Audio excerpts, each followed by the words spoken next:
CM योगी ने अपने आवास पर शिक्षाविदों के ओरिएंटेशन कार्यक्रम में शिरकत की है। इस मौके पर सीएम योगी ने कहा है कि लोग सवाल उठाते हैं कि अयोध्या में मंदिर बनने से कुछ नहीं होगा, लेकिन उन लोगों के लिए जवाब है कि रामलला की प्राण प्रतिष्ठा के 25 दिन में ही अयोध्या में 50 लाख लोगों ने दर्शन किए हैं।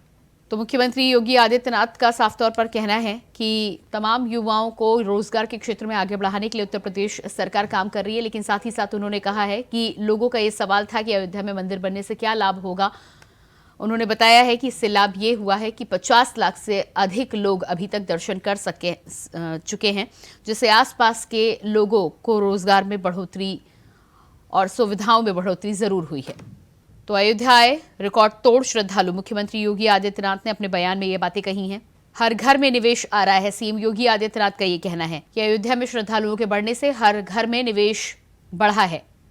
अयोध्या के लोगों को उसका पूरा लाभ मिल रहा है।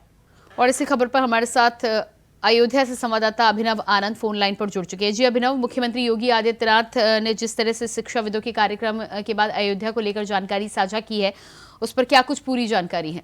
जी बिल्कुल प्रियंका, आपको बता दूं कि 22 तारीख प्रांत प्रतिष्ठा के ऐतिहासिक कार्यक्रम के बाद से अयोध्या में जो एक राम भक्तों का जो आस्था का जो सैलाब था वो अब पूरी तरह उभर चुका है। साथ ही साथ आपको बता दूं कि लगभग आज 20वां दिन है।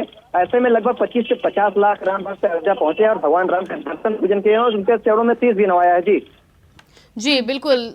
मुख्यमंत्री योगी आदित्यनाथ ने उन सवालों के जवाब भी दिए जिस पर लोगों का कहना था कि राम मंदिर निर्माण से क्या कुछ होगा। जी बिल्कुल। सबसे बड़ी बात आपको बता दूं कि राम मंदिर के बनने के साथ ही साथ आपको बता दूं जो अयोध्या के जो मूल निवासी थे, अयोध्या के जो छोटे बड़े व्यापारी थे, सभी के घरों में बिल्कुल एक बड़ा निवेश हो रहा है और लोग आ रहे हैं, लोग खरीदारी कर रहे हैं, लोग कहीं ना कहीं पर्यटन में बढ़ावा हो रहा है और साथ ही साथ अयोध्या का विकास बहुत ही काबिले तारीफ हुआ। जी बिल्कुल। इसके अलावा यदि स्थानीय और धरातल पर हम देखें तो मुख्यमंत्री योगी आदित्यनाथ जिस तरह से कह रहे हैं कि अयोध्या में श्रद्धालुओं के आने से हर घर में अयोध्या में निवेश आ रहा है, तो स्थानीय दर्शन की वजह से जिस तरह से श्रद्धालु वहां पर दर्शन करने के लिए पहुंच रहे हैं, आसपास के लोगों को, दुकानदारों को क्या कुछ लाभ आप देख पा रहे हैं? बिल्कुल, आपको बता दूं कि पहले की अयोध्या में आप जमीन का आसमान का अंतर है। और आपको बता दूं कि पहले की अयोध्या में उसकी जो अयोध्या की जो गलियां होती थी बहुत सकरी होती थी, नकुलों और नालियों में बड़े अंबार लगाए हुए होते थे। कहीं ना कहीं अब अयोध्या भव्य अयोध्या का निर्माण हो चुका है। आपको बता दूं लगभग 4 पथ बनाए गए हैं, धर्म पथ और राम पथ, जन्मभूमि पथ और भक्ति पथ। चारों पथों पर बड़ी संख्या में दुकानें लोगों को बांटी गई हैं और जिससे लोग अपनी आजीविका भी चला रहे हैं और बड़ी संख्या में लोग निवेश प्राप्त कर रहे हैं। जी बिल्कुल। तो साफ तौर पर आपका कहना है कि जिस तरह से अयोध्या में राम मंदिर का निर्माण हुआ है और जिस पर सवाल उठाए गए थे, स्थानीय लोगों को इसका भरपूर लाभ मिल रहा है। श्रद्धालुओं की यदि बात की जाए तो पिछले 25 दिनों का रिकॉर्ड तो मुख्यमंत्री योगी आदित्यनाथ ने दिया है, लेकिन फिलहाल श्रद्धालुओं की क्या कुछ स्थिति है, किस तरह से लोग पहुंच रहे हैं, क्या नजारा आपको देखने को मिल रहा है अयोध्या में? बिल्कुल, आपको बता दूं जिस तरह से राम राज्य की स्थापना हुई, ऐसे में लोग देखते नहीं बन रहा है कि भारी संख्या में राम भक्त अयोध्या पहुंच रहे हैं, भगवान राम के दर्शन पूजन भी कर रहे हैं। आपको बता दूं कि अयोध्या के जो एंट्री पॉइंट थे वहां से ही लगभग राम भक्तों को पैदल जाने के लिए, चूंकि इतनी संख्या में राम भक्त अयोध्या पहुंच रहे हैं कि बिल्कुल यहाँ की जो जिला प्रशासन है बिल्कुल उनको संभालने में बिल्कुल कहीं ना कहीं पीछे हट रही है।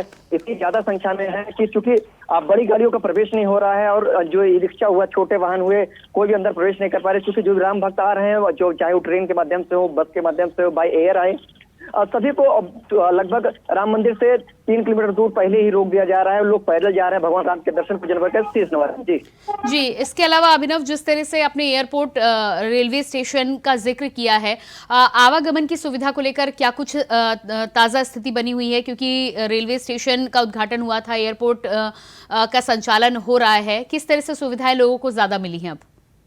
बिल्कुल, सबसे बड़ी बात बता दूं कि जब से ये हुआ था कि लगभग 22 तारीख को ऐतिहासिक प्राण प्रतिष्ठा का कार्यक्रम होना है, उसके पहले से ही पूरे भारत में लगभग 1000 स्पेशल ट्रेनें चलाई गई थी, आस्था स्पेशल, और कहीं ना कहीं ऐसे बड़ी ट्रेनों की सौगात दी गई थी जिससे राम भक्त बैठे और स्वयं भगवान राम के नगरी अयोध्या में पहुंचे और भगवान राम के दर्शन पूजन भी करें। जी बिल्कुल अभिनव, तमाम जानकारी के लिए बहुत बहुत शुक्रिया आपका।